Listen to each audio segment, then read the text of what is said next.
Every morning in the busy city of New York, people hurry to their jobs, hoping for a better life.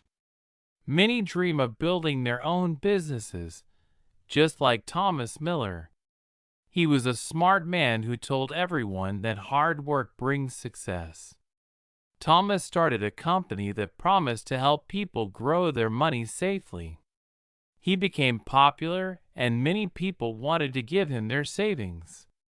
Slowly, he built an empire, but behind his smart words, he hid the truth. He was not honest about where the money was going. Long ago, banks and businesses were sometimes run on trust alone. Many families remembered the sad stories from when their own parents lost money in a bad bank. Even today, people worry about losing everything they have saved. Bigger companies and new technology now make it easier to move money fast, but sometimes those systems are used for crime. Some people, like Thomas, use lies to trick others. They tell stories of great profits and easy riches. At first, nobody believes that a good neighbor or a friendly boss could lie so much. But every year, news stories appear about people losing their homes and dreams to crimes like this. People in every city, from New York to Chicago and Los Angeles, feel the fear of being fooled.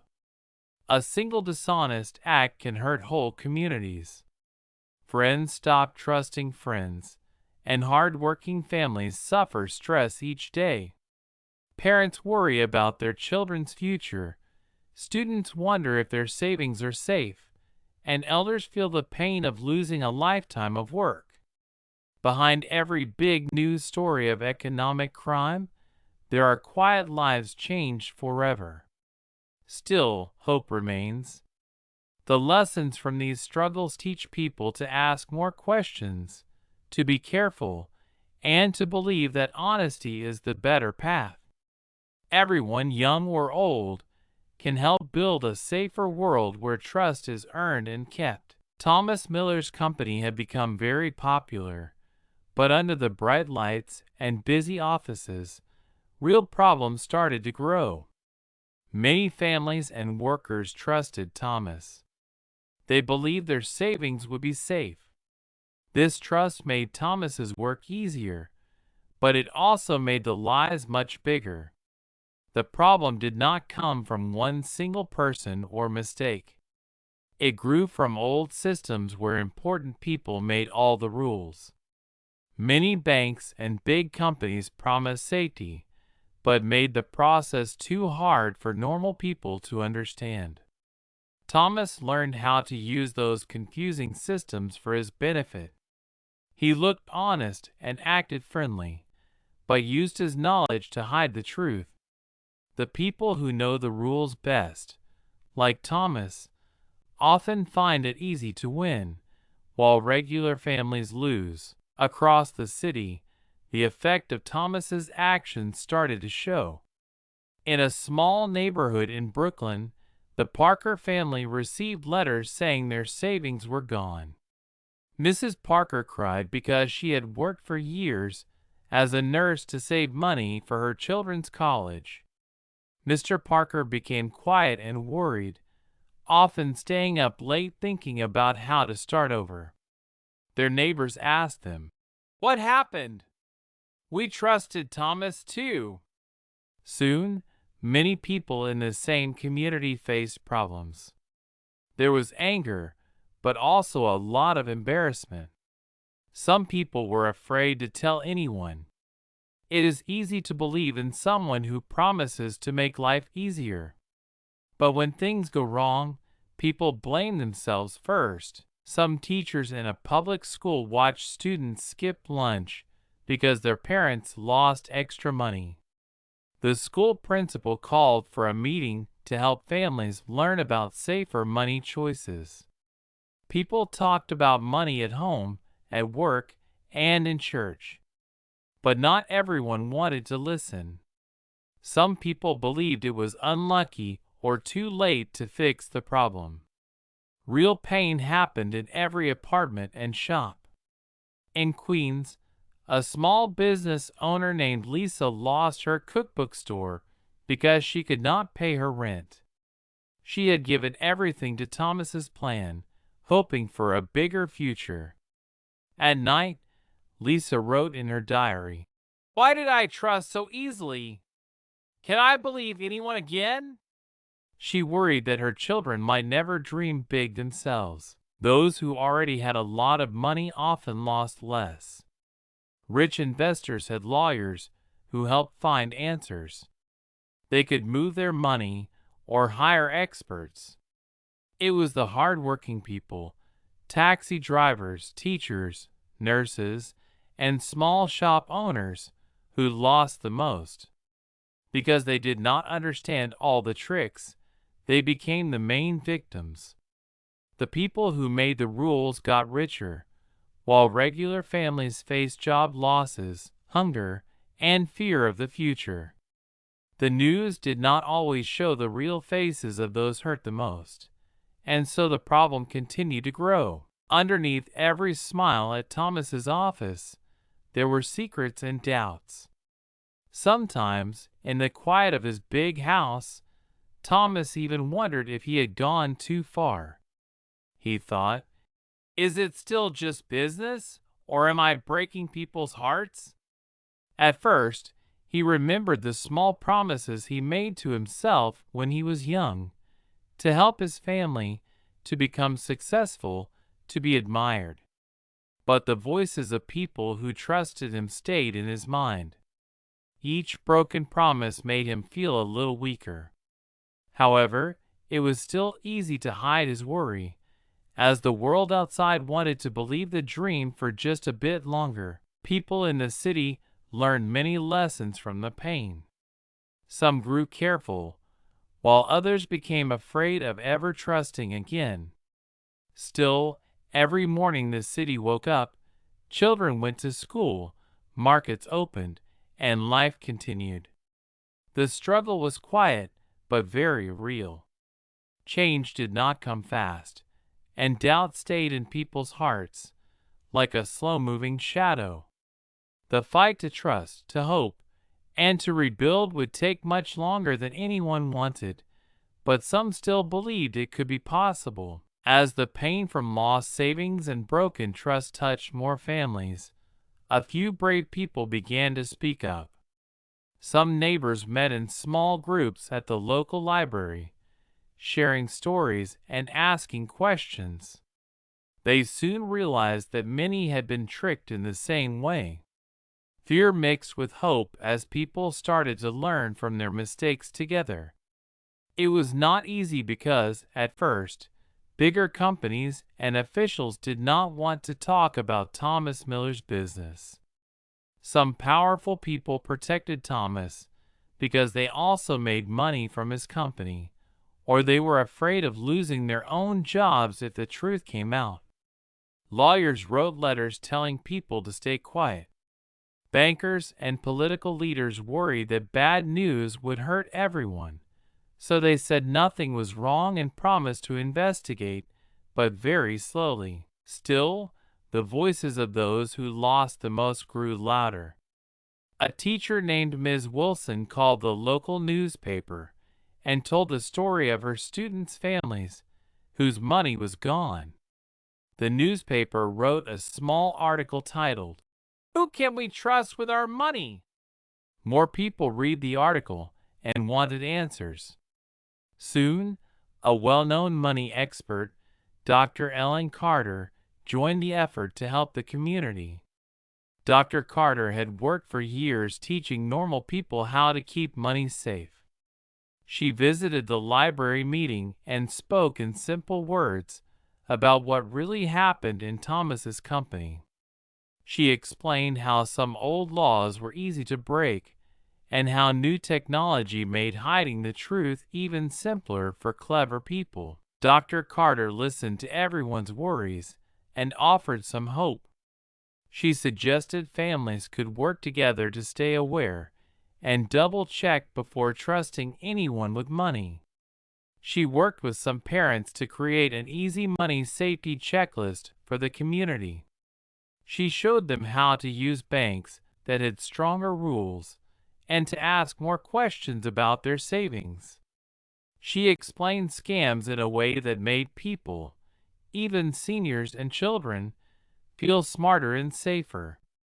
She gave workshops at schools, churches, and the community center. Each time, a few more people began to understand the tricks, and they promised not to be fooled again. Some leaders in the city wanted to help too. They called for clearer money rules from the government. One city councilman, Mr. Green, started a task force to study how Thomas's company fooled so many people. Ms. Wilson and Dr. Carter joined this group, meeting with others who wanted fairer rules. They looked for new ways to protect families and punish those who lied about money. Dr. Carter warned that change would be slow because big companies had a lot of power, but she showed that when regular people work together, even small wins matter. People who first felt scared now felt a little stronger every day. Bit by bit, some good changes started to happen. A few families got some of their money back because of the news stories and the work of Dr. Carter's team. The city opened a help center where people could go and get advice for free. Parents told their children, "Keep your eyes open and ask when something feels wrong." Even the police began to take the victims more seriously. The small victories gave people hope that things could get better. There was still resistance from those who made money in the old way. Some used confusing words to hide what they did. Others tried to stop new laws that might protect regular families. But now, the community could see more clearly what was happening. When Dr. Carter explained things in her simple way, more neighbors listened and felt less alone. With every small piece of good news, a refund check, a public meeting, a story in the paper, trust grew within the community. Over time, people learned they could win when they stood together, shared knowledge, and asked for fairness. Little by little, confidence started to return, and hope was stronger than fear. One morning, the whole city woke up to news that could not be ignored. The biggest newspaper in New York finally ran a major headline: "Thomas Miller Company under official investigation." Pictures of Thomas's big offices were on every news channel. People on the street talked in excited voices. Some said, "I knew he wasn't telling the truth," while others looked worried, remembering the money they had given him. This new attention was not by accident. Dr. Carter and Ms. Wilson had spent many weeks gathering stories from real families and sharing them with reporters. Under pressure from so many people, the newspaper decided to ask hard questions. They found secret documents, hidden emails, and the names of helpers in Thomas's company. Word spread fast on the internet. On social media, people posted stories of their lost life savings. Pictures of parents, shop owners, and even children made the problem feel personal to everyone. In just a day, thousands of people shared or liked these posts. The truth was now out in the open, and it was clear that this was not just a problem for one city, but a warning for the whole country. Online groups formed to demand justice. Supporters used simple words: "We want our money back, protect families," and "No more lies." Some people made short videos showing empty stores and tearful grandparents, making the case even stronger. Children made drawings, hoping someone in power would listen. As more people learned the facts, public opinion began to shift. At City Hall, crowds gathered, holding signs above their heads. "Stop the thieves! Fix the rules!" the signs read. Ms. Wilson joined mothers and fathers who were now fighting for their families in public. They gave short, powerful speeches on the city steps, telling their stories so everyone could hear the truth. Reporters came with microphones, and each story was broadcast in the nightly news and shared by students with their phones. The sound grew louder, and the city could no longer hide from the problem. The governor called an emergency meeting. There were debates on television each night about how Thomas's company had been allowed to fool so many people. Politicians who once ignored the problem now made promises to write better laws. In classrooms, teachers talked to students about being careful with money. Churches and community centers joined to help families find lawyers or free help. Even bank managers, who at first stayed silent, now came forward with what they knew. Some workers in Thomas's company told the truth about what had happened inside. They were scared, but wanted to help make things right. The old rules, once used to protect the wrong people, started to look weak. There was also resistance. Some wealthy investors hired lawyers and went on TV to say there was no problem. A few leaders in big companies tried to shift blame, arguing that those who lost money were just unlucky. Social media became louder, with arguments on both sides. But the movement for change felt bigger than all the opposition. Honest voices won more support. Local heroes like Dr. Carter became symbols of hope. People from different backgrounds stood side by side at protests. More national news programs picked up the story, and officials from Washington, D.C. promised to make change real and fast. For the first time, real action felt possible. Ordinary people chose to stay in the fight, even when tired or scared. Families who hid their pain before now joined the movement. The city was alive with new purpose. A single person's lie might have started this trouble, but the strong unity of thousands showed a better future could begin. The challenge was hard and the results were still uncertain, but hope spread faster than fear, and the chance for something new pressed forward into the days ahead. In the middle of a rainy afternoon, the city saw the biggest moment yet. Sirens flashed outside Thomas Miller's offices as police cars blocked the street. Reporters hurried through puddles, aiming their cameras at the building where so many dreams were lost. People watched live on television as officers walked into the front doors and led Thomas himself outside in handcuffs. Thomas looked pale, his eyes on the ground. Families all across the city stopped what they were doing to watch the arrest. Some cried with relief. Others cheered or simply sat in silence. This was the breaking point everyone had been waiting for. After months of fear, shouting, and protest, the man behind so much pain would stand before a judge. As the news raced across every screen, emotions changed quickly. Many people called each other or ran outdoors to share what they had seen. Messages on phones buzzed with excitement. "Did you see? He's finally caught!"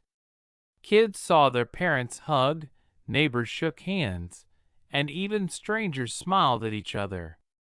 For a moment, old anger and sadness began to fade. There was a sudden, real hope that families might get back some of what they had lost.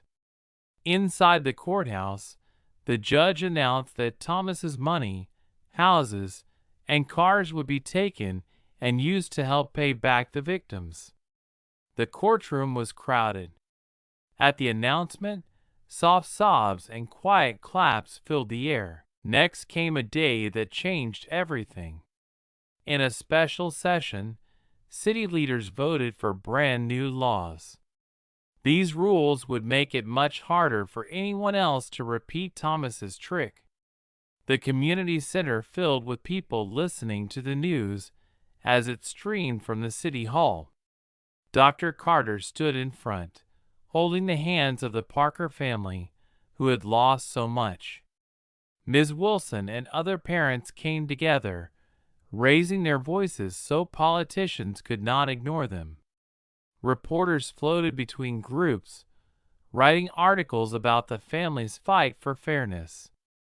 Local business owners, like Lisa, watched with tears in their eyes as the officials agreed to help small shops recover and make new training for money safety part of every school. Not everyone felt complete happiness. Some people worried that laws would not be enough. There was still sadness in homes where the old trust had been broken. Children asked their parents, "Will we be safe now?" And parents, though hopeful, hesitated before answering. Some workers who used to believe in Thomas felt lost or guilty. In other offices, people whispered, wondering if more secrets waited to be uncovered.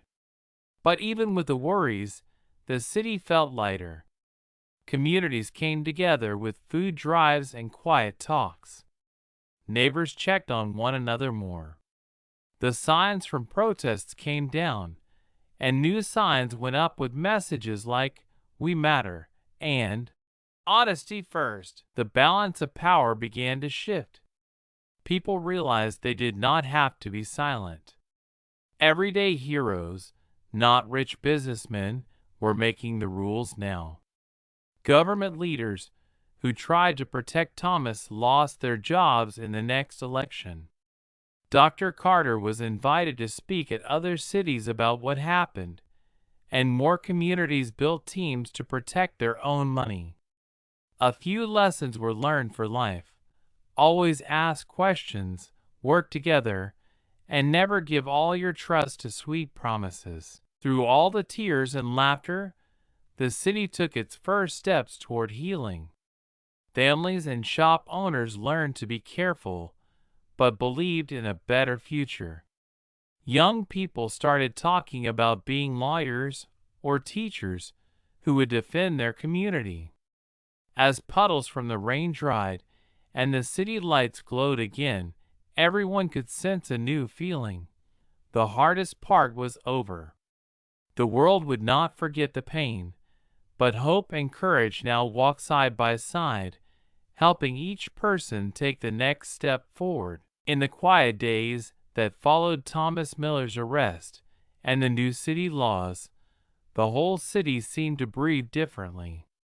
People began to look at their lives with fresh eyes, trying to understand not just what had gone wrong, but how they could do better together.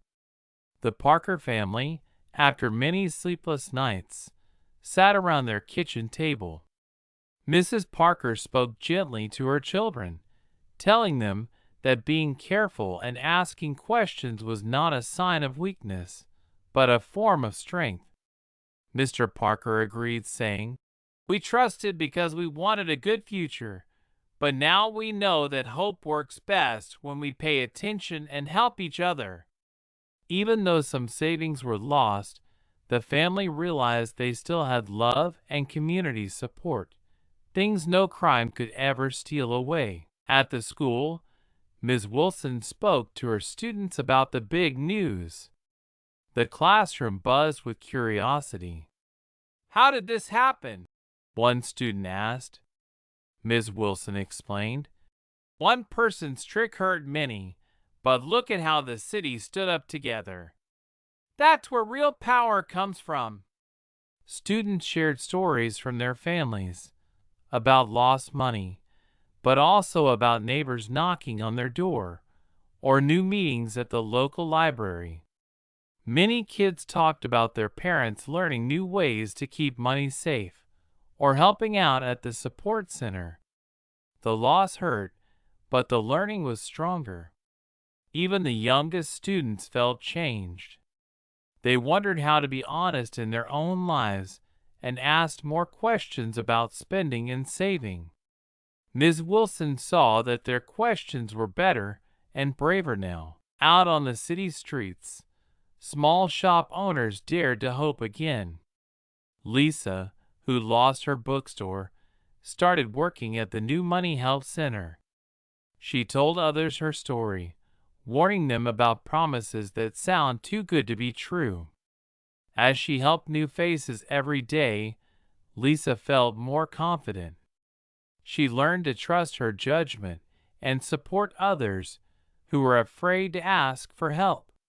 Lisa and other small business owners fought for new city grants to rebuild.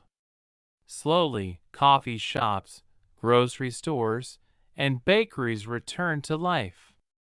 These small wins gave everyone courage. With the cameras gone and the big crowds faded back to their daily routines, the city's leaders and helpers kept working. Dr. Carter traveled to other towns, teaching people the warning signs of money tricks. She helped write simple lessons for city schools. The councilman, Mr. Green, held regular meetings to check on families' progress. At these help sessions, people were proud to raise their hands, knowing that asking for support made their communities stronger. Even with all this change, challenges remained. Some people still had doubts. Old wounds do not heal fast. There was anger toward the world that let one bad plan cause so much trouble. Some worried that a new scam could come. Others remembered how easily the old leaders forgot about normal families. But now, they also remembered how quickly people could join hands for a bigger cause. There was a powerful lesson everyone carried forward. Do not stand alone. Ask questions, double-check instead of rushing, and join with others who care. Other towns watched what happened and sent people to learn from the city's story. Across the country, newspapers reported on the new laws and shared Dr. Carter's easy tips for safety. National leaders promised to help cities work together, sharing advice and new rules, so no group would feel lonely or lost again. At night, lights in homes and shops glowed with new hope, and children wrote school essays about courage, honesty, and learning from mistakes. In the homes, the parks, and the busy markets of the city, life moved forward with small steps, stronger dreams, and a clear message for the future. A community can recover together when people keep their hearts and eyes open. This moment taught everyone to see that real wealth is trust, friendship, and fairness, shared by all and protected every day, little by little, by each person. In the weeks after the big change, the city went through many small adjustments. Banks changed their rules, making it harder for anyone to hide what they were doing. People noticed that new forms at banks needed more careful answers. Every customer now had to show who they were and explain why they moved money in certain ways. Some workers at the banks took special training so they could help families understand these new rules. Lines at the bank got longer, but people mostly waited with patience, knowing that careful steps helped stop future tricks. Children learned about these changes at school. Teachers showed them simple games about protecting their savings and about the value of honest deals. For families who still struggled, support groups met every week at local community centers. Volunteers from different neighborhoods helped families fill out forms the right way or answered questions about lost savings. Some adults who lost their jobs with Thomas Miller's company got new work helping the city track money more safely. The city used Thomas's old office to open a public advice center, where anyone could come and get help understanding contracts or risky offers. Visitors stepped inside, nervous but hopeful, and found friendly faces ready to guide them forward, not criticize mistakes from the past. Business owners changed their habits too. Lisa, the former bookstore owner, set up a tiny booth in the farmers market, offering free safety checklists. Coffee shops put up posters showing easy steps to spot a scam. Stores that had closed because of the trouble now reopened. While some worried about trust, more people tried to shop local, supporting friends and neighbors instead of distant companies with slick ads. Even the smallest businesses now shared their records more clearly and explained the terms of every sale in simple words. These business changes meant that people began to feel that the city had learned something valuable and could be safer going ahead. Across city government, officials met to review old rules and propose new ones. Leaders read suggestions from regular people and experts like Dr. Carter. The city council voted to keep helplines open all year, so everyone could call if they saw something wrong or just needed simple advice. Leaders realized how dangerous it was when nobody listened to warnings, so they promised to pay closer attention. Mr. Green, the councilman, started a monthly community question night at City Hall, where families and business owners could share ideas and concerns about safety and fairness. Not every problem went away right away. Some people were still afraid to trust again. Families counted their pennies more carefully. A few old investors who lost money moved to smaller homes, learning to live with less. Students whose college savings were lost found part-time work to help their families. But there was less shame in asking for help now, because everyone understood that even the smartest person could get fooled. The city's charity groups also became stronger. Groups that used to hand out food now taught young people how to budget and look for safe jobs. Community centers started after-school programs about honesty and responsibility.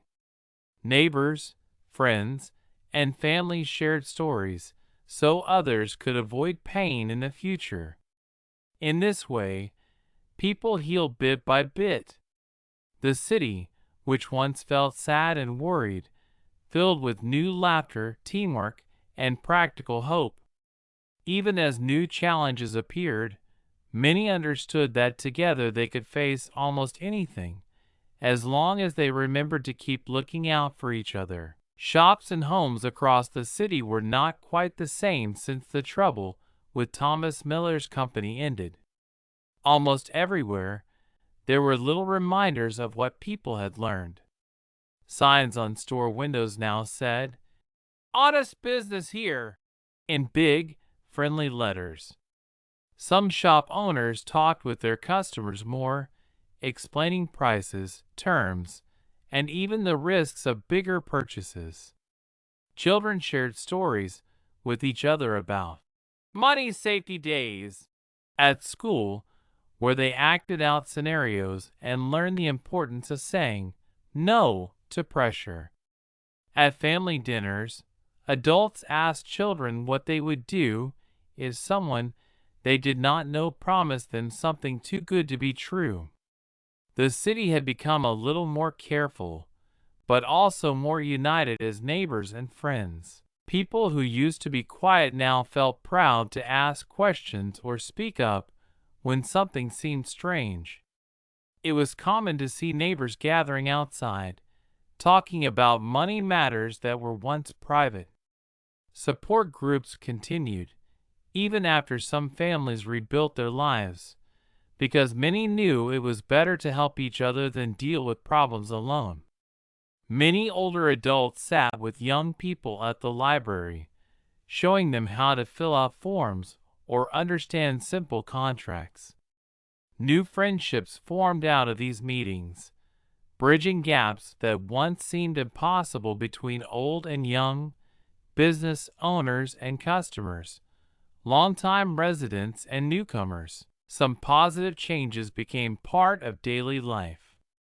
Community bulletin boards filled up with flyers for free budget classes and neighborhood events about safe investing. Teens led peer groups to talk about smart spending or practiced acting as money detectives for fun. Dr. Carter's guides for safe money practices appeared in every school and business. Parents, teachers, and local leaders came together regularly to make sure these lessons didn't get forgotten as time passed. The energy to learn and to help felt almost like a new tradition in the city. Inside city offices, the atmosphere stayed alert. Leaders checked more carefully before saying yes to any new company. Rules for banks and local businesses did not just get stricter, they also became simpler and clearer. Posters at City Hall listed easy steps for reporting a scam, making sure no one had to feel alone with their problems again. Although these changes helped bring trust back, there were still new worries and debates. Some worried that all the new rules could slow down business and make it too hard for new ideas to grow. Entrepreneurs asked city leaders to keep listening to fresh ideas, so honesty did not turn into too much control. Elsewhere, a few tensions bubbled up as people grew more cautious. Sometimes trust was slow to return, and arguments started when neighbors remembered who had pushed risky plans in the past. At community meetings, people debated about the balance between freedom and protection. Some asked, "How do we prevent new problems without losing the chances that help us grow?" There were honest disagreements, but most people agreed it was good to face these questions together. As one challenge faded, new questions took its place. Young adults thought more about the kind of leaders they wanted, and some planned to join the city council to protect their community. College students who had learned hard lessons about lost tuition found work at support centers, hoping to help the next generation do better. Even local businesses had to adapt. While trust grew stronger with customers, paperwork sometimes took longer, and everyone had to review details more closely. Some older ways of business disappeared for good, replaced by models based on teamwork and openness. The city noticed that, while many scars still lingered, each person tried a little harder to look out for others. Lasting changes did not erase the pain from past mistakes, but they left the city wiser, a place where questions were welcome and courage meant working for the good of all. Each season, new ideas and debates continued, but through it all the city promised, quietly and steadily, to remember what it had learned together. With seasons passing, the city settled into a steadier, brighter rhythm. Life felt different, not only because rules had changed, but because people now understood what made their community strong. At work, in shops, and at home, people remembered the stories of families hurt by Thomas Miller's deception. They used these memories not to feel sad, but as reminders to stay open, careful, and hopeful. A spirit of teamwork touched almost every corner of daily life. Long-term changes were put in motion by those who once felt powerless. In every school, safety lessons about money became part of what each child learned, just like reading and math. City offices worked with local leaders to review the fairness of rules every year, not just when trouble appeared. Dr. Carter and other advisors wrote simple handbooks that were updated as new problems showed up. When new companies wanted to work in the city, regular people joined discussions, asking questions to make sure no business would take advantage of others again. This habit of speaking up slowly became part of the community's character. It showed everyone, even those with little power, that their voice mattered. Across neighborhoods, friendships grew between groups who had never talked before. Young people volunteered at markets and help centers, teaching others what they learned in school. Older adults led neighborhood walks looking for ways to help and protect each other. These new connections made everyone less afraid to speak up, less nervous about facing mistakes. Parents asked their kids about school lessons at dinner. Small business owners met each month to share new ideas, safe practices, and offer help to anyone who felt lost. Listening and sharing became daily habits. It was no longer just about protecting money. It was about protecting confidence and dreams. As months turned into years, the pain of lost trust faded for most, replaced by pride in how far the city had come. People proved to themselves that it was possible to grow from hard lessons. Reliable leaders were chosen at elections because they were open and listened carefully. Other towns visited to learn about the changes and brought their own ideas back home. The old, risky habits never completely disappeared, but now everyone knew they had tools, and each other, to handle problems before they grew too big. When small mistakes happened, the response was quick and full of support, instead of silence or shame. Hope changed from a fragile feeling to a strong force, carried by honest effort and shared dreams. Many people now saw that true safety came not only from strong laws, but from a culture that valued questions, friendship, and shared responsibility. Organizations and government officers promised that rules would stay simple and clear, and that the community would always be able to help shape decisions. New generations, having seen the scars from old mistakes, grew up unafraid to ask for help or raise the alarm if something seemed wrong. The city's journey became a story others could follow. It reminded everyone that big challenges could lead to better futures when met with courage, wisdom, and kindness. By working together and keeping lessons close, people made a lasting promise to themselves and to each other, never to let the same problem hurt the city again. As life moved forward, each day felt like a small celebration, wrapped in the simple belief that with honesty and unity, communities could always find brighter tomorrows.